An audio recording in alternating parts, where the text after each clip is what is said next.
নেকড়ে মানুষ লাইকাউন গ্রিক পুরাণের অন্যতম ভয়াবহ এবং রূপান্তবাদী গল্প। নেকড়ে মানুষ লাইকাউন গল্পের শুরু হচ্ছে প্রাচীন গ্রিসের সেই আর্কাডিয়া অঞ্চলের এক প্রভাবশালী এবং ধনী রাজা লাইকাউনকে নিয়ে, যার 50টি পুত্র ছিল। লাইকাউন ছিল অত্যন্ত অহংকারী এবং নিষ্ঠুর। তিনি মনে করতেন তিনি অন্য যে কোনো মানুষের চেয়ে শ্রেষ্ঠ এবং দেবতাদের চেয়েও কম নয়। তার অহংকার এতটাই বেড়ে গিয়েছিল যে তিনি নিজের 50 জন পুত্রের মধ্যে একজনকে হত্যা করেছিলেন। এই কাজটি ছিল অত্যন্ত জঘন্য, কারণ এটি ছিল অতিথি পরায়ণদের বিরুদ্ধে এক পবিত্র রক্তের সম্পর্ক নষ্ট করা। এই কাজের জন্য লাইকাউন গ্রিসের সব রাজ্যে গৃহীত হয়েছিল। তার আত্মীয়রা তার উপর ক্ষিপ্ত হয়ে ট্রয় নগরী, প্যারিস এবং হেলেনকে নিয়ে পালিয়ে আসতে সাহায্য করেছিল। গ্রিসের কোনো রাজা বা সন্ন্যাসী তাকে পবিত্র করার জন্য প্রস্তুত ছিলেন না। লাইকাউন একঘরে হয়ে পড়েছিল। লাইকাউনের করুণ অবস্থা দেখে দেবরাজ জিউস কোতল হলেন। তিনি চাইলেন দেখতে যে এই পাপী রাজা কীভাবে অনুপ্রত হতে পারে।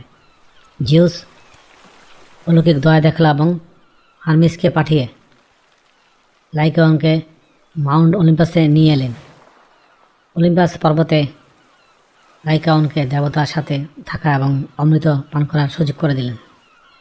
জিউস লাইকাউনকে সতর্ক করে বলেছিলেন, লাইকাউন, আমি তোমাকে পবিত্র করেছি, মনে রেখো অহংকার আর লোভ যেন তোমাকে আবার ধ্বংসপথে না নিয়ে যায়।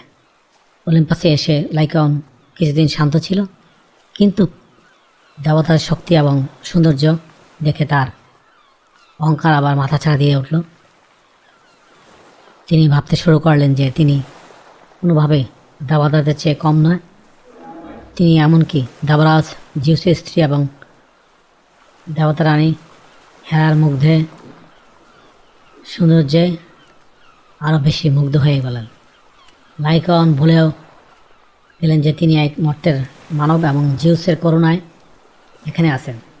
তিনি দেবতা রানীকে অপমান করা এবং তার মন জয় করার কুটিল পরিকল্পনা করলেন। তার দুঃসাহস অলিম্পাসের পবিত্রতাকে কলুষিত করল। জিউস সর্বজ্ঞানী, তিনি লাইকাউনের মনের কঠিন চিন্তা বুঝতে পারলেন। তিনি লাইকাউনকে এক চূড়ান্ত পরীক্ষা করার জন্য সিদ্ধান্ত নিলেন। জিউসের বিশাল মেঘ নিয়ে ঠিক হেরার মতো দেখতে এক মূর্তি তৈরি করলেন। সেই মেঘের মূর্তিটির নাম রাখা হলো নেফেলি। জিউস নেফেলিকে আদেশ দিলেন লাইকাউনের সামনে যেতে। লাইকাউন যখন নেফেলিকে দেখলেন, তিনি ভাবলেন তিনি আসল হেরাকে দেখছেন। তিনি জিউসের সতর্কতা এবং অতিথি পরায়ণতা নিয়ম ভেঙে সম্পূর্ণ ভুলে গেলেন। এই বিশেষ কতকতার কারণে তিনি এক অভিশপ্ত বংশে জন্ম দিলেন, সেন্টর, যার অর্ধেক মানুষ আর অর্ধেক ঘোড়া। লাইকাউন যখন নেফেলির সাথে ছিলেন, জিউস সেখানে উপস্থিত হলেন। তিনি লাইকাউনকে ধরে ফেললেন। লাইকাউন যখন বুঝতে পারল যে তিনি আসল হেরাকে নয়, এক মেঘকে অপমান করার চেষ্টা করছেন, তখন তার এই অন্ধকার ধুলোয় মিশে গেল। কিন্তু ততক্ষণে অনেক দেরি হয়ে গেছে। জিউস লাইকাউনের উপর ভয়ানক ক্ষিপ্ত হলেন। তিনি হারমিসকে আদেশ দিলেন লাইকাউনকে মাউন্ট অলিম্পাস থেকে ছুঁড়ে আন্ডারওয়ার্ল্ড বা টারারাসে ফেলে দিতে। জিউস বললেন, লাইকাউন, তুমি স্বর্গীয় অতিথি পরায়ণতা থেকে অপমান করেছ, তোমার শাস্তি হবে চিরন্তন। টাটাসে লাইকাউনের জন্য এক ভয়ানক শাস্তি প্রস্তুত ছিল। হারমিস এক বিশাল চাকা তৈরি করলেন, যার গায়ে জ্বলন্ত আগুনের শিখা ছিল। তিনি লাইকাউনকে সেই চাকার সাথে শক্ত বাঁধলেন। লাইকাউন হাত পা চাকার সাথে এমনভাবে বাঁধা ছিল যে তিনি আর লড়চড়তে পারলেন না। চাকাটি আন্ডারওয়ার্ল্ডের অন্ধকার এবং ভয়ঙ্কর নদীর উপর স্থাপন করা হলো। জিউসের আদেশে সেই চাকাটি চিরকালের জন্য জ্বলছে আর ঘুরছে শুরু করতে লাগলো। চাকাটির প্রতিটি ঘূর্ণনের সাথে সাথে লাইকাউন তার পাপের কথা উচ্চারণ করতে বাধ্য হলো। হে মর্তের মানব দেবরাজ, জিউসের সাথে কখনো বিশ্বাসঘাতকতা করো না। লাইকাউনের চাকা হয়ে রইল অহংকার, বিশ্বাসঘাতকতা এবং স্বর্গীয় গেস্টের সাথে বেইমান করার এক চিরন্তন প্রতীক। রোগ শোক আর যন্ত্রণার মধ্যে মানুষ এই গল্প থেকে শিক্ষা নেয় যে সঠিক আচরণ এবং অতিথির পালনাতে কোনোদিন কলুষিত করা উচিত নয়। প্যান্ডোরা বাক্স যেমন আশা ছিল, লাইকাওনের গল্প তেমন আছে বার্ধক্যের এবং অমরত্বের একনিষ্ঠ বাস্তবতা।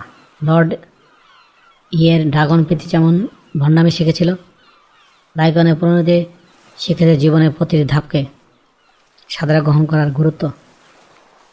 অবশেষে লাইকাওনের সেই কর্কশ বীরবিরানি রূপান্তরিত হলো নেকড়ের কর্কশ আও আও শব্দে। গ্রিকরা বিশ্বাস করত নেকড়ের সেই বিরামহীন ডাক আসলে লাইকাওনের কণ্ঠস্বর, যিনি এখনও নেকড়ে মানুষের সেই অভিশপ্ত রূপ বয়ে বেড়াচ্ছে। হ্যালো প্রিয় বন্ধুরা, আজকে গল্পটি কেমন লাগলো কমেন্টস জানিও। আবার দেখাবো অন্য কোনো গল্পে। Thank you for watching. Please subscribe.